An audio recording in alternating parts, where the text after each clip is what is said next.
Indiana Newsdesk is made possible in part by the following: IU Health Southern Indiana physicians, primary care and specialty care providers now accepting new patients in Bloomington and throughout South Central Indiana. siphysicians.org. The IU School of Education, preparing teachers, scholars, and administrators to improve teaching and learning in Indiana and around the world. More at education.indiana.edu. Smithville Fiber, the Gigacity Company, fiber internet, HD, and digital IPTV in Southern Indiana. More information at smithville.com. Indiana University Alumni Association, linking IU's network of over 650,000 alumni and sharing the Indiana spirit through scholarships and volunteer opportunities. alumni.iu.edu. And by WTIU members. Thank you. Coming up on Indiana Newsdesk. The fraternities at Indiana University are suspending some of their social activities. The reaction comes after a series of hazing and alcohol-related issues. Ahead, we ask whether it's time for universities to ban fraternities on campus. We've had a hazing death every year from 1961 to 2017. It's the busiest week of the year for Christmas tree farms, but your window for getting a real tree may be shorter this year. Coming up, we'll explain how a national shortage of Christmas trees is impacting Hoosiers. And Exhibit Columbus is coming to an end, so what happens now to all the works of art? We hope that it actually activates people to think about their city in a different way when we take things away. Those stories, plus the latest news headlines, right now on Indiana Newsdesk.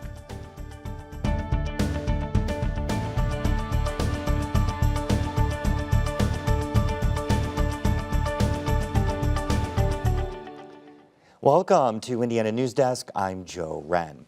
As an increasing number of fraternities are suspending activities in response to high-profile hazing incidents, some people are questioning whether Greek life as it currently exists can survive.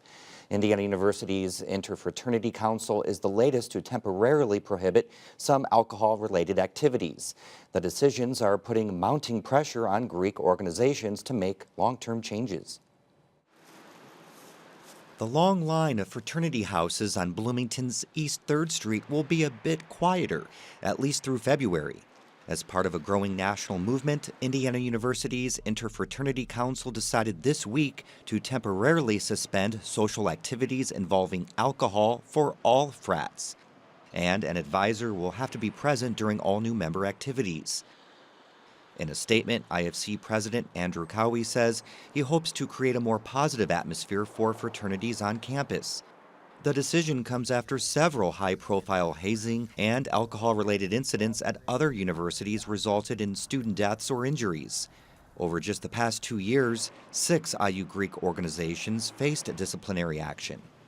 I think that the overall primary concerns echo that of the larger conversation across the nation, which is student safety, specifically looking at, I think, the substance abuse within the Greek system, the higher rates of sexual assault, and instances of hazing.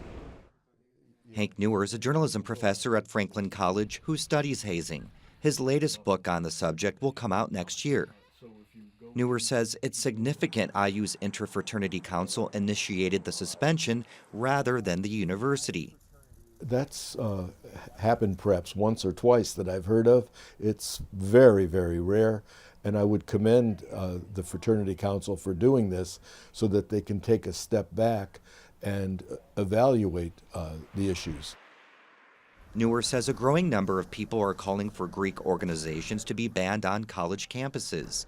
He says for fraternities and sororities to survive, they need to make systematic changes.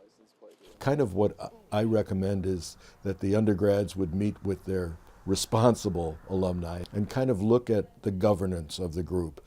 Go from the beginning to the end and treat this as a safety issue and see what dangerous practices are occurring. And he says much of the responsibility should be placed on the fraternity members themselves to stand up against dangerous behavior they witness. It's something students would like to see happen too.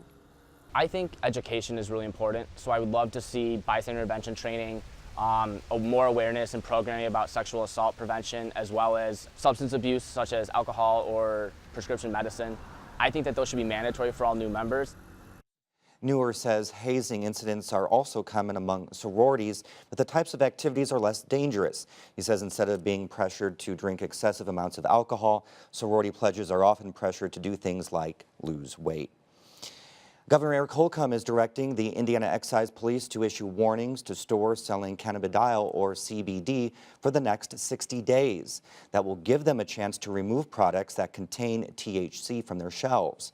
As Tyler Lake reports, this comes after Attorney General Curtis Hill issued an opinion last week saying the possession, sale, and manufacture of CBD in Indiana is illegal. There is a limited exception for people who suffer from treatment-resistant epilepsy. Confusion over the legality of CBD stems from a 2014 Indiana law that legalized industrial hemp, as long as it contains 0.3% or less of THC. CBD comes from the cannabis plant, and even though it can't get people high, it does often contain trace amounts of THC. Many in the state believe the 2014 law made it legal to purchase CBD, and some stores started stocking it on their shelves. But there are two different types, and the main difference is the high THC in medical marijuana, the low, very low trace amounts of THC and CBD from hemp. The THC content in CBD oil is also what concerns Governor Holcomb. We want to make sure, absolutely sure, that THC is not in these products. People take CBD for many reasons, from anxiety and pain relief to treating seizures. But I want to make sure that the folks that are dependent upon CBD oil still have the means to do that. The DEA defines cannabis as a Schedule I controlled substance, which means it's labeled as a drug with no accepted medical use and a high potential for abuse. The 60-day time frame is meant to allow lawmakers time to review the laws on the books before excise police start pulling products from the shelves. Monteith says his store isn't licensed through the Alcohol and Tobacco Commission, so he questions whether excise police have jurisdiction to do a regulatory check at his market. For Indiana Newsdesk, I'm Tyler Lake. The AG's opinion and the governor's latest comments don't really affect Hoosiers suffering from epilepsy who are on Indiana's new registry. They can't be prosecuted if they have CBD in Indiana, but they can't purchase it in the state either. Indiana Superintendent of Public Instruction Jennifer McCormick rolled out her agenda for the upcoming school year, but she will need the support of lawmakers and the governor if she wants to make them a reality. Education reporter Jeannie Lindsay is here to give us some of the details. So a few highlights on the priorities on her agenda. Yeah, so she's actually broken it up into 3 different categories. And so under the first, student learning, she's talking about advocating for lowering the school compulsory age from 7 to 5. And that's to kind of help strengthen what she calls the education continuum. And so she's also talking about, in the school improvement section, talking a little bit more about the school accountability system, the way that's set up. She's really hoping to align what's going on in the state with the federal Every Student Succeeds Act. And so she's mentioned that a little bit, kind of giving a more comprehensive look and aligning with that federal level. She's also talked about in operational effectiveness, giving more flexibility to school corporations to kind of navigate some financial stresses they might have that they might not have foreseen before the school year started. So just kind of giving a little bit more power to those local levels. So now how does her list tie into other agendas that we've heard rolled out this past month or so from lawmakers and the governor? Yeah, so lawmakers haven't actually focused a ton on education, but what they are focusing on a lot is STEM, which is science, technology, engineering, and math, because it's really kind of a push to align education with workforce development needs. And so she's talked a little bit about increasing flexibility, again, for licensing teachers. And Governor Holcomb has expressed the need for that as well, but that's a little bit focused more on STEM, whereas McCormick is focusing a little more on the teacher shortage issue, because that's definitely still a problem the state is struggling with. So these are some of the agendas she wants to roll out. What are some of the items right now being talked about? Yeah, so she's actually another thing on her agenda that is definitely depending on conversations going on currently. She's hoping to review and revise the general diploma and just graduation requirements. But there is a conversation right now about graduation pathways, and that kind of is going to dictate how the review and revision of diploma requirements ends up being talked about next year. All right, thank you very much. Appreciate it. Yeah, thanks, Joe. So if you plan on getting a real Christmas tree this year, you might want to pick out one sooner rather than later. The National Christmas Tree Association says the supply is down this year. My colleague Barbara Brozier has been working on this story. Barbara, what's leading to the shortage? Well, the association says the problem stems from the recession. When the economy tanked 10 years ago, real Christmas tree sales took a major hit. That meant farmers had less money to plant trees, so they didn't keep up with their usual numbers. Now, fast forward 10 years, and we're feeling the effect. Those trees that didn't get planted would have been maturing about now. We have fewer trees available, and there's a much higher demand since the economy has bounced back. It means several tree farms, including in Indiana, could run out of trees early this year. There's something special about picking out the perfect tree. I think it's just about the experience. Where we're from, there's no fresh Christmas trees. You just get it store-bought. Every winter, thousands of families come to Twin H Tree Farms in Bloomington to cut theirs down. But this year, there are fewer varieties to choose from. I'm on the southern edge of being able to actually grow conifers, and with the temperature, the climate has definitely changed in 30 years, and we have so much insect and fungus problems now because of the warmer weather. It's very difficult for us to even grow the trees we used to grow. That's not the only problem impacting the farm's supply. Many of the most popular trees, like Fraser and Douglas firs, won't grow in Indiana at all. So Twin H relies on a Michigan-based supplier to meet the demand. My supplier ran short at the last minute, and which kind of caught me off guard because I had not heard of any shortage. Well, the national shortage didn't impact the overall number of trees Twin H received from its supplier. It did impact how many trees it received of certain varieties. The last 2 years, we did run out early, and so people are now panicky. So it's been a very, very busy last three-day weekend. That means if you want the real deal this Christmas, the earlier you get it, the better. Now, the high demand means you'll also pay more for a real tree this year. The National Christmas Tree Association says prices are up 5 to 10%. The association only expects the shortage to last another couple of years, though. And Joe, I was out this past weekend getting my real tree, and it was crowded. I mean, everyone was out doing it. This upcoming weekend is actually their busiest of the year. They said the first weekend of December. Is this something you're going to keep doing? This is the first time you've had a real tree. I grew up with a real tree. My husband grew up with fake. I said we have to try real this year. So far, so good. I have an artificial tree, but you have me convinced. That smell has to be amazing, the smell too, right? You cannot beat. No need to burn candles that smell like Christmas trees. Thanks, Barbara. Coming up next on Indiana Newsdesk. IU researchers are surprised to find they have accidentally created a three-eyed beetle. Just ahead, how interfering with the bug's genetic material grew an eye where a horn would usually be. Plus, Barbara Brozier joins us again with the top news headlines from across the state. These stories and more right here on Indiana Newsdesk. The WTIU WFIU news team connects Indiana to the world. We bring you the top news of the day on radio, TV, and online. We round up the stories that have people talking each week and dig deep into the issues that affect your community the most. The WTIU WFIU news team is where you are and telling your story.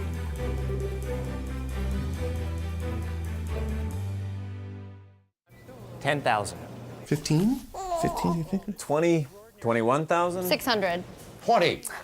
18.5. 24. It's at least 40. Look at it. 4,500,000. 650. 20. 650. This textile would be worth about $500,000. $500,000? No way. I knew it. It's just a blanket. Laying on the back of a chair. Well, sir, you have a national treasure. Wow. And national treasure. Congratulations. I can't believe this. Welcome back to Indiana News Desk. Now for headlines, we go over to Barbara Brozier, who has the latest on this week's top stories. Thanks, Joe.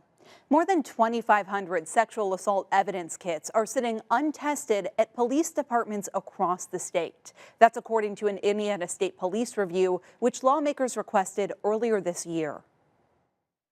When I first started contemplating this, I thought the number was potentially much higher. You know, if you're a victim, obviously the crime rate for you is 100%. So to give you a specific number that each kit cost X is difficult because each kit in theory is different. I can tell you that if we outsource these kits, it's probably in the range of $1,000 per kit. Now, state police say there were nearly 5,400 untested kits found, but about half of them were left untested for a reason. In those cases, a conviction was secured without evidence, no crime was reported, or investigators determined an assault wasn't committed. State police are vowing to test some of those kits. Terre Haute is considering a proposal that would add parking meters to its downtown. Mayor Duke Bennett says the city is looking at Bloomington's program for guidance, but the plan they choose will be tailored to Terre Haute's needs. You know, you just don't know if it's going to make sense or not. We used to have parking meters long ago, took them out, and then we're now just going to see if maybe that makes, if it makes sense to even do that. That's what we want this committee to help us with, to provide that feedback. Bennett says they are in the process of selecting an advisory committee that could begin meeting as early as this month. Some Monroe County residents are calling on the county council to consider different ways to fund an expansion of the county's convention center. The county council heard public comments about a proposed 1% food and beverage tax to pay for the expansion. John Weichart says the convention center's success hinges on that additional revenue. We certainly as members have an opinion about that. And our opinion is that without passage of the food and beverage tax, that the project will not go forward. Failed efforts to pass a food and beverage tax to cover cost of the expansion in previous years have earned it the title the zombie tax. The county council will vote on the tax increase on December 13th. Governor Eric Holcomb called workforce development Indiana's Achilles heel this week at a luncheon with the Terre Haute Chamber of Commerce. He says he hopes to increase workforce development by providing resources to create a talent pipeline in Indiana's schools. I want local and regional communities to have not just the flexibility, but the funding to be able to support the programs that are specific to your area. Holcomb says it's time to focus on the 92,000 unfilled, high-demand jobs and giving students who attend college in Indiana an incentive to stay. He says he has support among legislative leaders to increasing workforce development. An internal audit from earlier this month shows Marion County is holding some people for up to 46 hours after posting bail. The report from November 17th shows people waited an average of 18 hours after posting bail to be released. The exception is Indianapolis City Councilman Jeff Miller, who faces 3 counts of child molestation. He only had to wait 1.5 hours after posting a $10,000 bond to be released. The differential between when a person of stature can get released and a regular citizen gets released should be offensive to everyone. A spokesperson for the Marion County Sheriff's Department did not return multiple requests for an interview. The new leader of Indiana's House Democrats wants to tackle gerrymandering during the upcoming legislative session. House Dems selected Representative Terry Gooden for their top post earlier this week. I think it would be remiss if I didn't mention the term gerrymandering. We've got to try to find a position where voters actually choose their candidates instead of the candidates choosing their voters, and that's got to be the message that goes out across the state. Gooden started his career in the Indiana House in 2000. He takes the reins as the state's Democratic House leader from Scott Pelath, who held the spot for the last 5 years. Gooden says he will not give up his other job as superintendent of Crothersville schools. And a new study from Purdue University says one Indiana county experienced an increase in car crashes, personal injuries, and even fatalities after the release of a virtual reality game called Pokemon Go. The study is called Death by Pokemon Go and uses Tippecanoe County police reports to track crashes in areas with Pokestops, which are public places where people can play the game.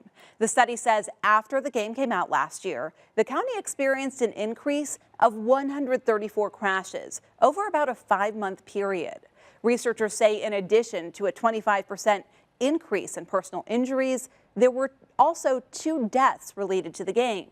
While the study connects the app's release and the incidents, it stops short of saying Pokemon Go caused those accidents. Though that's really interesting. Yes, and something kind of goes along with texting while driving. Right. Distracted driving, we know, not a good thing. Thank you very much, Barbara.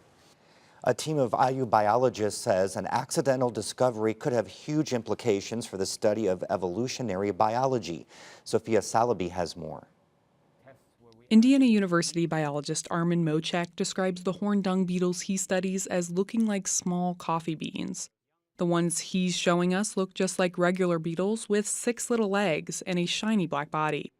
But some of the beetles Moczek and his team studies were just featured in the Journal of the Proceedings of the National Academy of Sciences for one special feature, a third eye. And it turns out that this eye is fully functional. It's in the wrong place. It's not a perfect eye, but it's perfect enough to see. That extra eye was a surprise discovery his team found after interfering with the bug's genetic material during its development. So instead of a horn that typically develops in the middle of the head, the beetle has a functional third eye. It's done in a process called RNA interference. The team injected RNA into the beetles during their larval stage. That injected RNA corresponded with the beetle's own genetic material, but targeted one specific gene the researchers wanted to deactivate. So you use their own defenses to silence one of their own genes. The researchers replicated the results with many different species of dung beetles. Figuring out why this specific genetic manipulation works in these beetles but doesn't for other, less closely related species is the next step for the biologists. For Indiana Newsdesk, I'm Sophia Salaby. The researchers have plans to study the effects of same gene deactivation in milkweed bugs or cockroaches. They have not decided whether they will bring the bugs in or work with another lab. Exhibit Columbus came to an end last weekend. The modern architectural program featured 18 pieces. They were displayed across the city for a 3-month period. Organizers say it's hard to say goodbye to the popular installations, but as Lindsay Wright reports, there's a chance some of the pieces could find a permanent home in Columbus. Organizers started working on Exhibit Columbus 2 years before it was open to the public. Most of the pieces will soon be dismantled and moved to a permanent location. So Washington Street is our main street. Erin Hawkins is with the Visitor Center. She says they've given out about 4,000 exhibit maps and around 500 people paid for guided walking tours. Organizers estimate overall the event brought in about 50,000 people.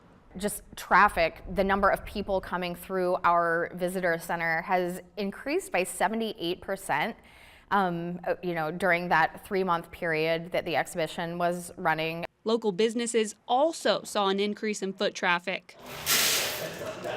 Owners of Graham's Bakery say in the 4 years they've owned the shop, other events never made this much of an impact.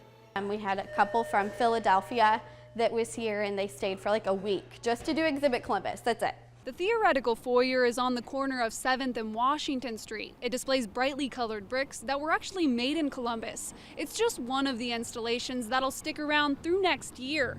At that point, like some of the other pieces in town, its future is up in the air. The other pieces were in negotiations with either the site owner or in many cases other folks that want to take it to their property in a public realm. And so we're really excited about that. The conversation plinth sits outside the library and it's a fan favorite. It will be taken down by the end of the year. McCoy says the city always intended for the pieces to be temporary, but some could end up being permanent. He says the main goal of the project was to increase the community's quality of life. I think in this terms, we really succeeded. You know, downtown has been more alive in the past 3 months than it has been in many, many years. You know, as someone who grew up here in Columbus, I can also say that it has been so wonderful for local people. I think that a lot of people really kind of rediscovered their hometown this summer, rediscovered downtown Columbus, and it has been a great thing to see. For Indiana Newsdesk, I'm Lindsay Wright.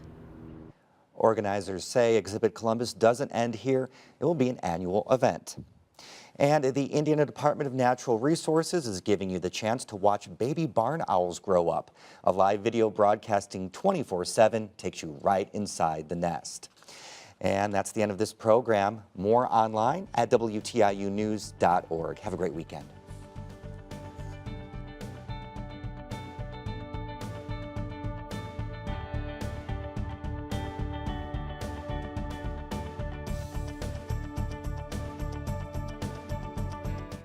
Indiana Newsdesk is made possible in part by the following: IU Health Southern Indiana physicians, primary care and specialty care providers now accepting new patients in Bloomington and throughout South Central Indiana.